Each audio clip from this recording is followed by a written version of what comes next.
ابشر والله عمي. والله انا من شفتكم فرحت. الله انت والله العلي العظيم. والله وديك. يعني انا ايش قد ما كنت ضايج اليوم من شفتكم فرحت. لا والله العلي الله العظيم. يعزك رحم الله.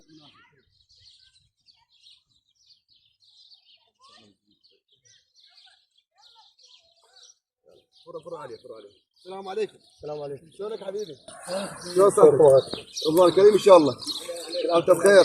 ابو سام بس شبكه البعيد. الله يسلمك. احنا برنامج فرح حصان واليوم شهدن عليه حبيبي. شهدن يمك. احنا برنامج فرح حصان اليوم جينا مناشده ابو شركات برعايه.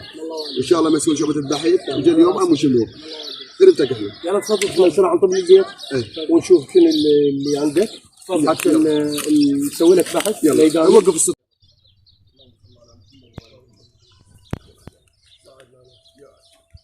شوف العالم شوي ارجع لورا متبين بين طلع ابو سام. يا الله اخبارك؟ الله يسلمك. اليوم شو رايك برنامج فرح الصائم زارك للبيت؟ والله هو هذا تدري رمضان والعالم تفرح العالم اذا تقدم لنا فد مساعده بسيطه. اي والله. فاحنا برنامج فرحه رمضان انت العالم صايمه وهذا تدري رمضان والعالم بس تريد واحد يقدم لها شيء بسيط حتى لو مجرد لقمه سد حلقه اليوم ما اليوم. والله اي والله. فالعالم من تجي تتفرح بشيء بسيط يعني الله من يعني يبارك بهذا الشيء.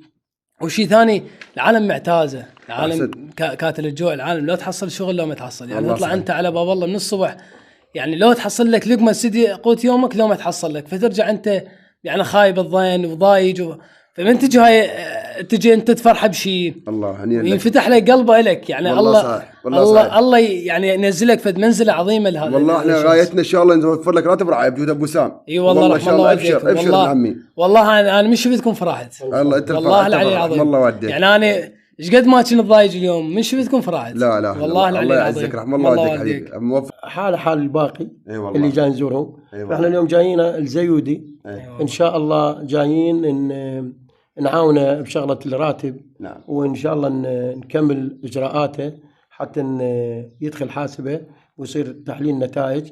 واحنا ذني هذه الزيارات اللي هذا البرنامج فرح الصائم.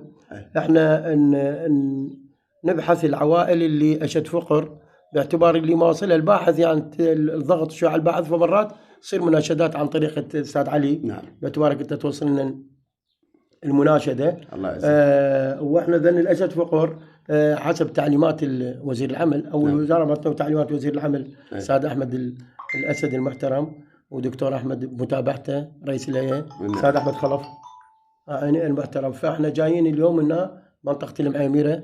تدري الناس اكثرها كانت ما مسجله ما تصل للمكان اللي تريد تسجل به. احسنت. يعني مثلا اكو واحد ما يقدر يصل يعني اكو فلاني رحم الله والديك. فالوزير طبعا وزير العمل استاذ احمد الاسد المحترم مشكور على هذه المبادره اللي اطلقها على الشمول الالكتروني اللي بدات بشهر الثامن وانتهت 22/11. نعم. فهو اكثر الناس هسه اللي سجلت هي عن على النافذه الالكترونيه. أحسن. احنا طبعا هذا انجاز يحسب الى وزير العمل والشؤون الاجتماعيه الاستاذ احمد الاسد المحترم. ليش؟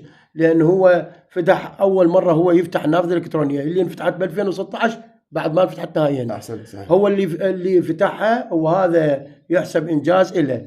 ليش؟ لان من 2016 لحد ما فتحها وكان ماكو كانت اكثر شيء عن طريق المناشدات عن طريق الساده النواب. او اكو واحد ما يصال لو ما عنده علاقه فقير هم الناس الساده النواب مو يعني يقول له لا تجي بس هو ما يقدر يصل لهم. نعم. يعني الكل ما تقصر. نعم. بس هو ما يقدر مثلا ما يقدر ما عنده علاقه.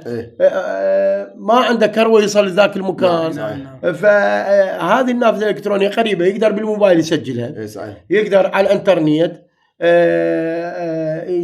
يعني اي مكتب يسجل باي مكتب.